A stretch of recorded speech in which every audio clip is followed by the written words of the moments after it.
মঙ্গল গ্রহ থেকে খবর পেলাম আজ আমাকে করতে হবে একটা রহস্যের সমাধান। আজ আমি তদন্ত করে দেখব একটা পেন্সিলকে শেষ করতে গেলে এটা দিয়ে কতবার ঘোরাতে হয়। তাহলে তল্লাশি অভিযান শুরু করা যাক। কিন্তু লক্ষ্য করলাম এই মুহূর্তে সব দোকান বন্ধ আছে, তাই জন্য আমার বিজনেস পার্টনার সাউথ আফ্রিকার জঙ্গল থেকে সাইকেল করে আমাকে দিয়ে গেল একটা পেন্সিল আমার তদন্ত করার জন্য। আর বাড়িতে আসা মাত্রই শুরু করলাম তদন্ত। আমি এটাকে ততক্ষণ ঘোরাবো যতক্ষণ না এটা শেষ হচ্ছে। প্রায় 1 ঘন্টা ধরে এটা ঘোরাতে ঘোরাতে এটাকে সম্পূর্ণভাবে শেষ করে দিলাম।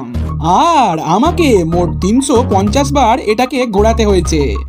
এই রহস্যের সমাধানের পর মঙ্গল গ্রহ থেকে আমাকে উপহার হিসেবে আমার প্রিয় আলুর চপ দিল।